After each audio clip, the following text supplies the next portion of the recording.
ஈரானின் கர்க் ஐலண்ட் உலக அரசியலில் ஒரு தீவு, ஆனால் ஒரு அந்நாட்டின் உயிர் நாடி.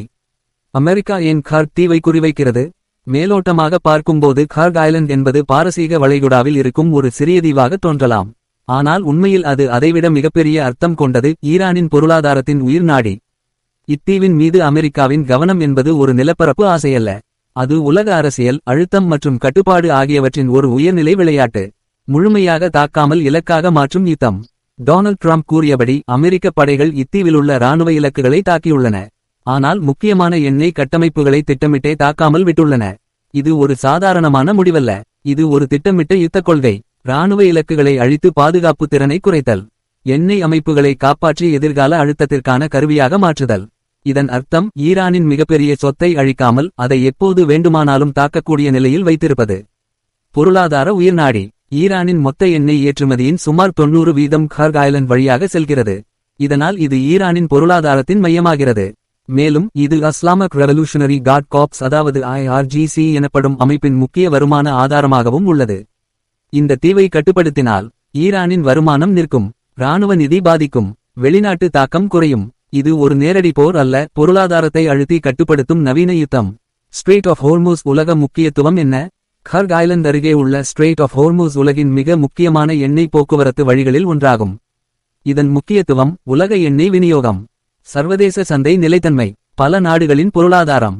இதனால் ஈரான் ஹோர்முஸ் ஐ மூட முயன்றால் கர்க் ஐலண்ட் மூலம் எதிர் அழுத்தம் கொடுக்கலாம் என்பது அமெரிக்காவின் நிலைப்பாடு. நில ஆக்கிரமிப்பா அல்லது எச்சரிக்கையா? அமெரிக்காவின் திட்டத்தில் 2 பாதைகள் உள்ளன. 1. கைப்பற்றுதல் அதாவது ஹார்ட் பவர், தீவை கைப்பற்றுதல், எண்ணெய் ஏற்றுமதியை நிறுத்துதல், இராணுவ தளமாக பயன்படுத்துதல். 2. எச்சரிக்கை அதாவது சாஃப்ட் பவர், கைப்பற்றும் வாய்ப்பை வெளிப்படுத்துதல், பேச்சுவார்த்தையில் அழுத்தம் கொடுத்தல், நேரடி மோதலை தவிர்த்தல். எடுக்கலாம் எடுக்காமலும் இருக்கலாம் என்ற ட்ரம்ப் பேச்சு. இந்த ஆம்பிகுயிட்டி அதாவது தெளிவின்மை தான் ஒரு ஆயுதம் என்பதை வெளிக்காட்டுகிறது. இது ஒரு உளவியல் யுத்தம். கர்க் தீவை கைப்பற்றலாம் என்று வெளிப்படையாக பேசுவது மூலம் அமெரிக்கா பல சமிக்ஞைகளை அனுப்புகிறது. ஈரானுக்கு உங்கள் பொருளாதாரம் எங்களுக்கு தெரியும், பாதிக்க முடியும். கூட்டாளிகளுக்கு நாங்கள் கட்டுப்பாட்டில் இருக்கிறோம். உலக சந்தைக்கு எண்ணெய் விநியோகம் ஆபத்தில் உள்ளது என்று அமெரிக்கா தெரிவிக்கிறது. இதுதான் அன்சர்டனிட்டி மூலம் டெட்டரன்ஸ் உருவாக்கும் ஸ்ட்ராட்டஜி. இதன் ஆபத்துகள் பெரிய விளைவுகளாக மாறும். இந்த தீவை உண்மையாக தாக்கினால் அல்லது கைப்பற்றினால் உடனடி விளைவுகள்: உலக எண்ணெய் விலை கடுமையாக உயரும், உலக பொருளாதாரம் மிகவும் பாதிப்படையும். ஈரானின் எதிர்வினை: ஏவுகணை தாக்குதல்கள், ஹோர்முஸ் கால்வாய் மூடல், ப்ராக்சி வார்ஸ் அதிகரிப்பு. குறிப்பாக ஈரான் ஏற்கனவே அமெரிக்க படைகள் வந்தால் தீயாக பதிலளிப்போம் என்று எச்சரித்துள்ளது. ஏன் எண்ணெய் கட்டமைப்புகளை அமெரிக்கா தாக்கவில்லை? இது மிகவும் முக்கியமான புள்ளி. எண்ணெய் அமைப்புகளை அழித்தால் ஈரான் உடனடியாக பாதிக்கும், ஆனால் கான்ஃப்ளிக்ட் மிக வேகமாக எஸ்கலேட் ஆகும். அதனால் அமெரிக்கா தாக்காமல் வைத்திருக்கிறது, ஆனால் எப்போது வேண்டுமானாலும் தாக்க முடியும் என்ற நிலையில் வைத்திருக்கிறது. இது பலவீனம் அல்ல, இதுவே கண்ட்ரோல் செய்யப்பட்ட எஸ்கலேஷன் ஸ்ட்ராட்டஜி.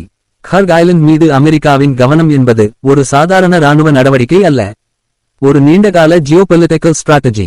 ஈரானின் பொருளாதாரத்தை கட்டுப்படுத்தல், உலக எண்ணெய் போக்குவரத்தை பாதுகாத்தல், மத்திய கிழக்கில் அதிகார சமநிலையை நிலைநிறுத்தல் போன்ற விடயங்கள் அமெரிக்காவின் முக்கிய நோக்கங்களாகும். இந்த இடத்தில் இங்கே எழுகின்ற முக்கிய கேள்வி: அமெரிக்கா கர்க் ஐலண்ட் ஐ கைப்பற்றுமா, அல்லது அதை கைப்பற்றும் அச்சுறுத்தலை எவ்வளவு நாள் பயன்படுத்தி போரை தவிர்க்க முடியும் என்பதாகும். இன்றைய உலக அரசியலில் நிலப்பரப்பு கட்டுப்பாடு என்ற விடயம் முக்கியமானதாக பார்க்கப்படவில்லை. மாறாக ஒரு நாட்டை இயக்கும் அமைப்புகளை கட்டுப்படுத்துவதுதான் உண்மையான அதிகாரமாக உள்ளது. இதுதான் அமெரிக்காவின் நிலைப்பாடாகவும் உள்ளதோ என எண்ணத் தோன்றுகிறது.